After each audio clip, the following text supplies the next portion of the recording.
So there's a part of that diplomatic spat with China and Australia that didn't make the headlines this morning, and I want to walk you through it. Because what China's ambassador just said in public, it's not diplomatic at all. It's a warning. And almost nobody's explaining the trap hidden inside it. And before we unpack this, drop a comment and tell me what you make of this whole thing. Because honestly, my first read on it was completely wrong. I want to know if you saw it the same way I did. So I spent the morning reading the actual transcript of what China's ambassador to Australia said over the weekend. And the first thing that hit me was the tone. This wasn't a diplomatic reset. It wasn't a photo op. He attacked ASIO directly, in public, in a language that we usually only hear behind closed doors. Now, if you just caught the headline, you probably thought, okay, more China-Australia tension. What else is new? But that's the part I want to explain to you, because the headline buries the real story. The ambassador didn't just defend his country. He rejected the entire premise of Australian intelligence. He called their findings, what was the word? Absurd, I think. Yeah, absurd. And here's where it gets interesting. He stood in front of Australian media and essentially accused Australia's spy agency of manufacturing a threat. Think about that for a second. The official representative of the Chinese government told the country he is posted to that their own intelligence service is making stuff up. That's not a diplomatic statement. That's a declaration of war by other means. Now I'm going to explain why this moment is bigger than everyone's saying. But first, I need you to understand the background here. Because we didn't just wake up to this yesterday. This has been building for months. And the people in Canberra who saw it coming, they were ignored. Let me take you back. I want you to remember what happened around October of last year. Mike Burgess, the head of ASIO, gave a speech that got way less attention than it should have. He said China was running a spy network in Australia. He named it. He didn't shy away. And at the time, the Australian government backed him. They said, yes, this is real. This is happening. But here's the thing. The Chinese embassy didn't respond then. Not like this. They issued a written statement, standard diplomatic boilerplate. We reject the allegations. We ask for evidence. Boring stuff. It was a paper pushback. This, what the ambassador just did, this is a full-throated public assault on a sovereign nation's intelligence apparatus.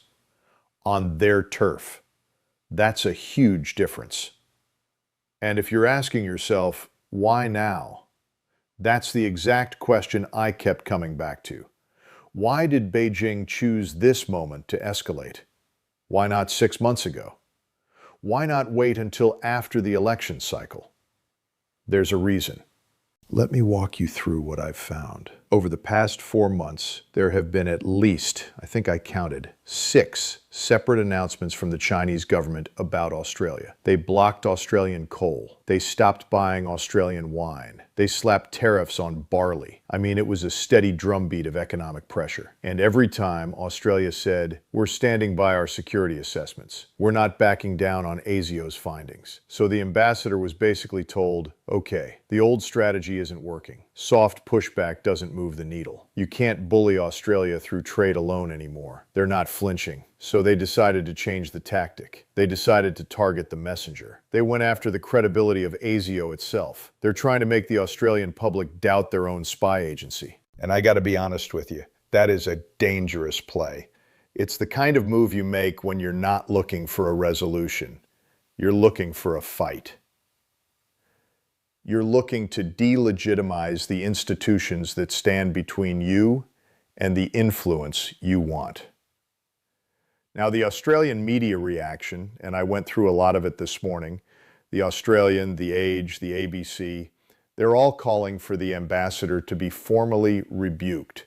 They want the government to summon him, dress him down, make him apologize.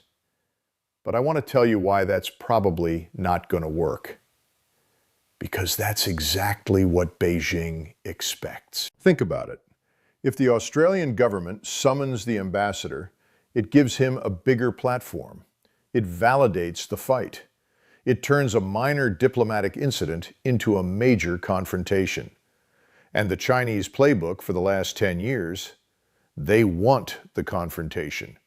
They want the world to see two major powers in a standoff, because that reinforces their narrative that they're a rival, not a partner. It's asymmetrical warfare, and they're really, really good at it. And look, I know what some of you are thinking. You're thinking, wait, aren't we overreacting here? Isn't this just diplomatic push and pull? I used to think that. I really did. But the more I studied this specific incident, the more I realized it's not about what was said. It's about where it was said. The ambassador didn't make these comments in Beijing. He didn't make them in a closed briefing for business leaders. He made them at a press conference in Canberra, on Australian soil, with Australian journalists present. And his words were not carefully crafted legal language. He used the word absurd about ASIO's intelligence. He rejected the allegations outright. He didn't leave any room for interpretation. Now, I want to pause here for a second. Let me ask you a direct question. Have you ever seen a foreign diplomat, an ambassador, the highest-ranking representative of their country, publicly call the host nation's intelligence service a liar? I'm genuinely asking, because I've been following this stuff for years, and I can't recall a precedent. Not in a Western liberal democracy, not in public. There's a reason diplomats normally say nothing of substance. They're supposed to be the lubricant, not the grit. They're supposed to keep relations from getting inflamed. But this guy, he set the whole thing on fire. And that tells me Beijing didn't send him to smooth things over. They sent him to deliver a message. And the message is, we're done playing by your rules. Now here's where the turning point comes in. This is the part that gives me chills, honestly. Because when I read the full transcript, I noticed something the news reports barely mentioned. The ambassador also hinted that China's response to Australia's allegations would be, and I'm paraphrasing here, more than diplomatic. He said the relationship would face consequences, but he never said what those consequences were. He left it open. He left it threatening. And that's the part of the script that I keep coming back to, because in diplomacy, when you leave the threat vague, you're telling the other side to imagine the worst-case scenario. You're putting the fear of uncertainty into them. It's a pressure tactic. And you know who the most vulnerable target of that pressure is? It's not the politicians in Canberra. They have security details and armored cars. It's the Australian businesses who depend on Chinese markets. It's the farmers and the winemakers and the miners. They're the ones who feel the squeeze of economic uncertainty. They're the ones who start calling their MPs and saying, maybe we should ease up on the rhetoric. And that's exactly how China breaks a nation's resolve, not by attacking its military, by attacking its economy. And I want to be careful here because I'm not saying this is all a grand conspiracy, but I am saying there's a pattern, there's a playbook, and we've seen it work before.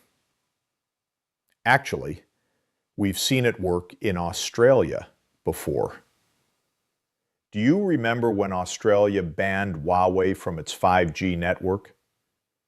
Do you remember what happened next? China stopped buying Australian coal for about 2 years. It was an economic hit. And it took Australia years to find alternative markets. So this threat, it's not new. But the delivery is sharper now.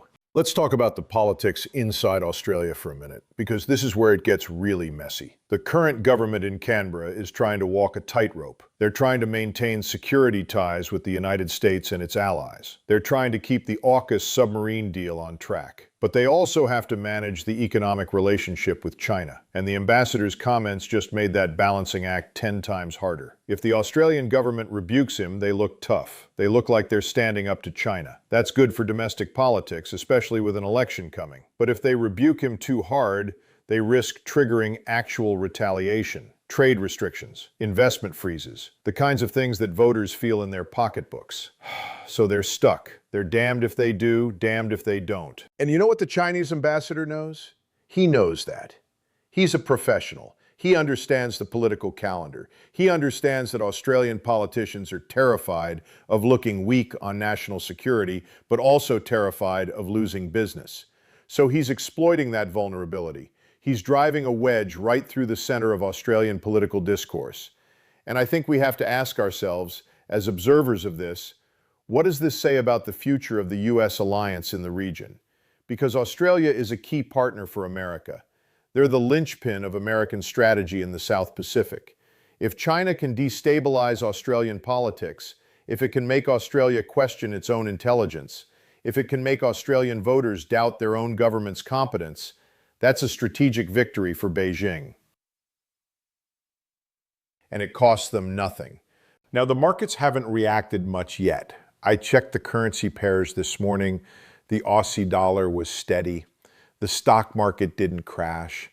So the immediate economic shock isn't there. But that doesn't mean it's not coming.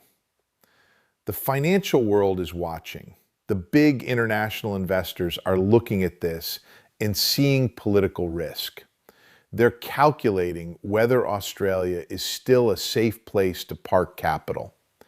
And if that perception changes, if they start seeing Australia as a place where diplomatic tensions can turn into trade disruptions overnight, then the capital flows start to shift. And that's when you feel it. And the whole time, the Chinese ambassador is just sitting there, waiting, watching the reaction. He knows what he did. He knows the power of his words. And I guarantee you, Beijing is monitoring every single editorial in every single Australian newspaper. They're measuring the temperature. They're calibrating the next move. This brings me to the part that really worries me. The part that kept me up last night. The bigger picture. Because this incident, this spat over ASIO and foreign interference, it's not just about Australia. It's about the broader ecosystem of Western intelligence. Australia is part of the Five Eyes. They share intelligence with the US, the UK, Canada, and New Zealand. So when China attacks ASIO's credibility, they're indirectly attacking the entire Five Eyes intelligence network. They're trying to create doubt about the reliability of the intelligence that keeps the Western alliance secure. And if they can do that to Australia, what's to stop them from doing the same thing to, say, New Zealand, or Canada, or even the UK? They're testing a method. They're seeing if the playbook works. And if it does, they'll take it to the next country. I know that sounds alarmist. I know it sounds like I'm overhyping it. But let me tell you, I've looked at the patterns of Chinese intelligence operations around the world for the last decade. The tactics are always the same. Deny everything publicly, attack the credibility of the accusers, and apply economic pressure quietly. But the ambassador's statement, it's the most brazen version of that playbook I've ever seen. He didn't even bother to deny it in the passive voice. He went right for the jugular. So what happens now? I think we're going to see a few things in the coming days. First, the Australian government is probably going to issue a formal protest. They'll summon the ambassador. They'll tell him his comments were unacceptable. But they'll try to do it behind closed doors. They'll try to keep it off the front pages. And then, maybe a week from now, we'll see some quiet signals of economic pressure from Beijing. A few shipments get delayed, a few permits get held up. Nothing big, nothing that makes the news, just enough to remind Australia that they're not in a strong bargaining position. But the long-term consequence, the thing that changes permanently, is trust. The trust between Australia and China is essentially gone. It was already eroding, but this is the nail in the coffin. And once trust is gone, every interaction becomes adversarial. Every trade deal becomes a negotiation between enemies. And that's a really dangerous place to be. Now, I want to end this with something I don't say lightly. This situation, the way the ambassador responded, the way Beijing greenlit this public attack, it's a harbinger. It's a warning about what comes next. Because if this is how they treat a friendly country in the Western Pacific, if this is how they treat a nation that wants to be a partner, what happens when the stakes are higher? What happens when it's not just interference allegations? What happens when it's a territorial dispute in the South China Sea or a conflict over Taiwan? This is the dog that bit, and the dog is only going to get bigger and hungrier. The Chinese strategy is clear. They don't want to be perceived as an equal partner in the international order. They want to be perceived as the dominant power in Asia. And they'll delegitimize any institution that stands in their way, even if it's a spy agency in a country that's 25 million people. And you know what scares me? The West doesn't seem to have a counter strategy. We're reacting. We're always reacting. We issue statements. We summon ambassadors. We say this is unacceptable. But what does that actually accomplish? The Chinese ambassador knows it's unacceptable. He said it anyway, because he doesn't care what we find acceptable. He cares about what we can do to stop him. And the answer, right now, is not much. So here's what I want you to take away from this. Pay attention to the details. The headlines will tell you there was a diplomatic spat. The headlines will tell you someone said something rude. But underneath that, there's a strategic move. There's a shifting of the chessboard. And if you're not paying attention, you'll miss it. You'll wake up one day and realize the world has changed, and you don't know how it got that way. I'm not saying we should panic. I'm not saying we should be scared. But I am saying we should be awake. We should be watching. We should be understanding the tactics being used against us and our allies. Because the ambassador's speech wasn't just a speech. It was a signal. And that signal means the era of soft diplomacy is over. We're in something else now. And the last thing I'll say, the one detail I think almost every network missed, is how quiet the U.S. response has been. The State Department hasn't said a word. The White House hasn't said a word. Our closest ally in the Pacific just had its spy agency publicly trashed by a hostile power, and we've said nothing. I wonder what that silence means. I wonder who in Washington decided that silence was the right call.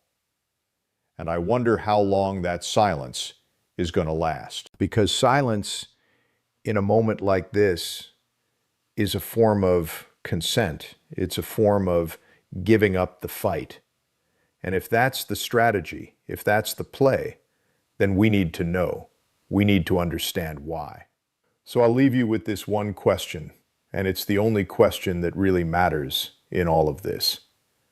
If China's ambassador can stand in Canberra and reject the findings of Australian intelligence and get away with it without a serious consequence, what happens when he does the same thing in Washington? Thanks for sticking with me through this. There's a lot more coming on this whole situation. I'm going to keep tracking it, and I'll update you as it develops. In the meantime, share your thoughts in the comments. Let's keep the conversation going.